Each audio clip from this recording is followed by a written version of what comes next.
원대의 중국과 티베트 관계에 중요한 변화가 생깁니다. 티베트에는 몽골 세력의 지원을 받아 티베트 불교에 의한 정교 합일 정권이 형성되고 몽골족은 중원을 통일해 원나라를 세웁니다. 그리고 원나라와 티베트 사이에 최wen 관계가 나타나게 되는데, 이는 티베트 고승과 원나라 황제 사이에 정신적, 종교적 지지와 세속적, 군사적 원조를 교환하는 최wen 관계가 맺어진 것으로, 최wen 관계는 당시 티베트 고위 승려와 징기즈칸 손자인 고덴 사이에 처음 맺어졌습니다. 이러한 최wen 관계는 동아시아 국제 질서에서 매우 이례적이고 독특한 것이었습니다.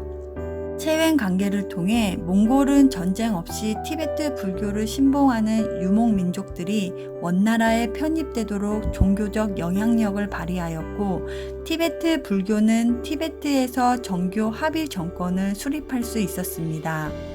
하지만 원나라는 100년을 채우지 못하고 무너집니다. 원나라 붕괴 후 명나라가 들어섰지만 티베트에 대한 영향권은 원나라에 비해 훨씬 미치지 못했습니다. 명 초기인 1409년 티베트 불교의 주류를 이루는 겔룩파 종파는 활불 전세 제도를 도입합니다.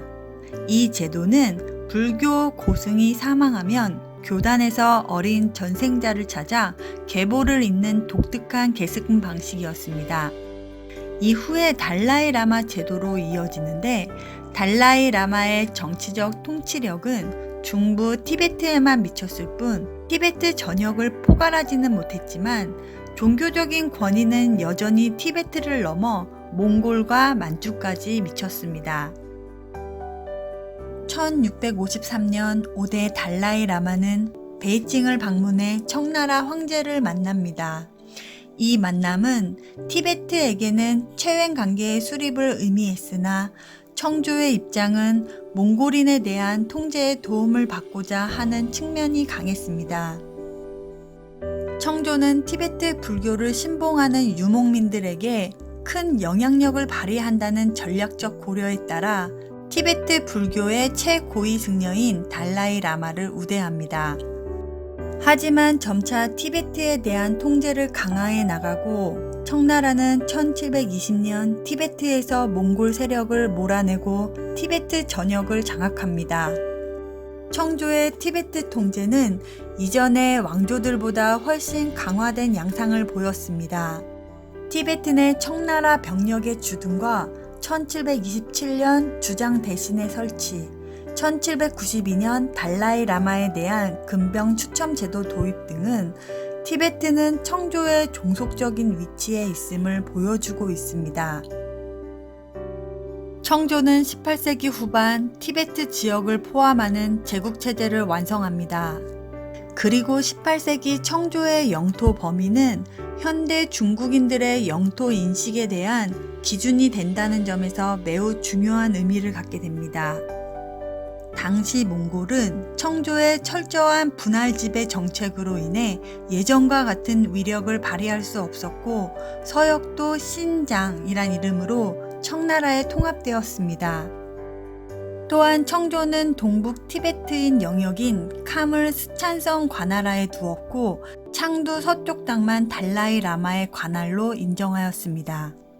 1840년 아편 전쟁 이후 변방민족들의 자립 경향이 거세졌고, 이는 제국체제의 균열을 일으키기 시작합니다. 그러나 청조는 서구 나라들과는 굴욕적인 조약을 체결했지만, 자신의 영향권에 있는 변방민족과는 가능한 한 지배종속 관계를 유지하려고 했습니다. 유럽 열강 중에서도 티베트에 가장 큰 영향을 끼친 나라는 영국이었습니다. 티베트가 영국의 소중한 식민지였던 인도와 접해 있기 때문이었는데요. 1947년 인도가 독립할 때까지 영국은 2세기 동안 인도를 통치합니다.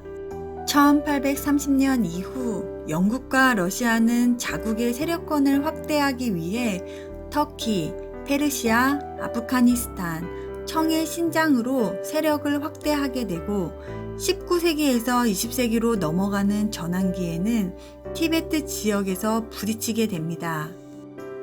영국은 19세기 중엽에서 20세기 초까지 인도 식민지의 안전을 확보하기 위해 세계의 완충지대를 구상하는데 영국인들은 인도양을 브리튼의 호수로 삼고 아프가니스탄을 러시아의 남하를 막아주는 완충지대, 티베트를 중국의 위협을 흡수하는 완충지대로 설정하였습니다. 이후 영국과의 두 차례 전쟁을 통해 티베트인들은 티베트 불교를 지키기 위해서 새로운 후원자를 찾아 13대 달라이 라마는 여러 나라를 방문하게 되고 한편 라사 조약과 함께 영국에 의한 티베트 독립 시도는 청조에 큰 충격을 주게 됩니다. 영국은 청조가 라사 조약을 승인하지 않자 청조와 협상을 벌여 1906년 중영속정 장인 조약을 체결하여 영국과 중국은 티베트 정치에 일절 간섭하지 않는다라고 명기합니다. 또한 영국은 1907년 티베트에 대한 러시아의 간섭을 막기 위해 영러 협정을 체결하여 영국과 러시아는 티베트가 청조의 명목적인 종주권을 인정하면서도 내정에 대한 간섭은 금지한다고 합의하였습니다. 청조는 티베트인과 영국의 반대로 티베트에 행성을 설치할 수는 없었지만 행성의 도로 재정비에 군사, 교육 등 광범위한 개혁에 나섰는데 이 개혁의 초점은 달라이 라마를 종교 지도자로서만 한정하는 데 있었습니다. 이러한 상황에서 13대 달라이 라마는 광서제와 서태후의 초대를 받아 1908년 베이징을 방문합니다.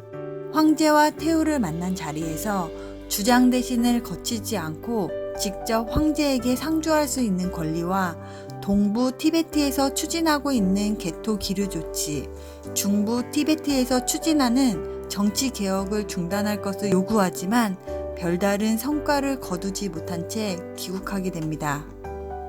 그리고 1909년 청조는 티베트에 대한 통제를 강화하여 완전한 영토 주권을 확보하기 위해 4,000성의 육군 병력을 라사로 파병합니다.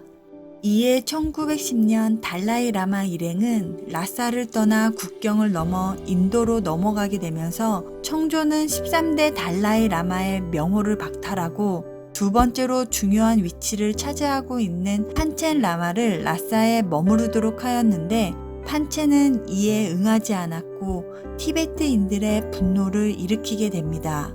그리고 1911년 중국에서 신해혁명이 일어납니다.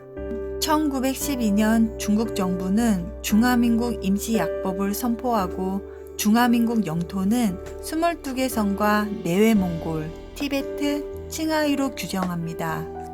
당시 중화민국 오족공화국기는 5가지 색으로 되어 있는데 빨강은 한족을, 노랑은 만주족을, 파란색은 몽골족, 하얀색은 회족, 검정은 티베트족을 뜻하며 다민족, 소수민족은 모두 평등하다는 민족 평등론을 취했고 각 지방이 함께 중화민국의 영토가 된다는 명령을 반포하였습니다.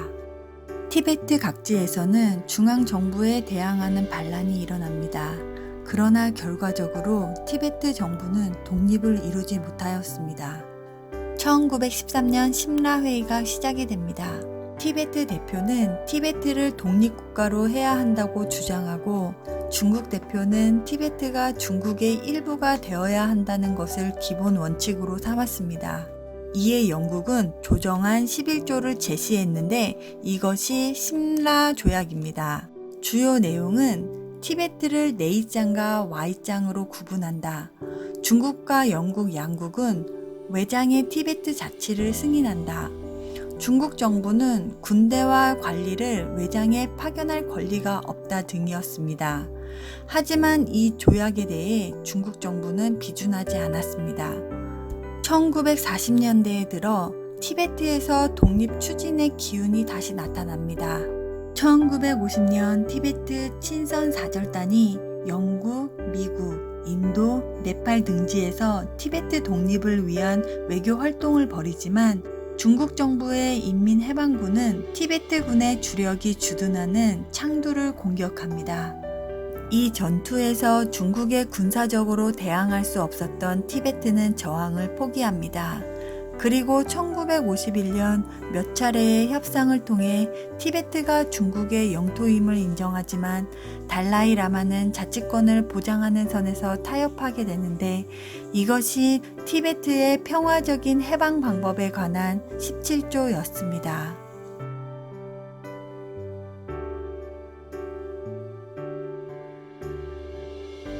17조 협의는 티베트를 독립국가가 아닌 민족구역 자치를 시행하는 중국의 한 지방으로 규정합니다. 그리고 중국 정부는 티베트의 도로를 개통하여 캄과 암도에서 토지개혁과 민주개혁을 진행합니다. 1959년 티베트 라사에서 대대적인 민중봉기가 일어납니다.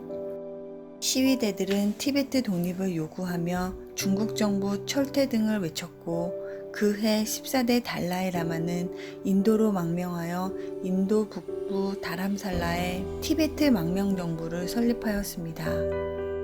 그 후에도 티베트에서 대대적인 반란 또는 독립운동이 거세게 일어났지만 1961년에 대체로 진압이 됩니다. 그리고 1965년 티베트의 시장자치구가 설립되었는데 시장자치구는 중국의 정규 행정체계로 편성돼 오늘에 이르고 있습니다.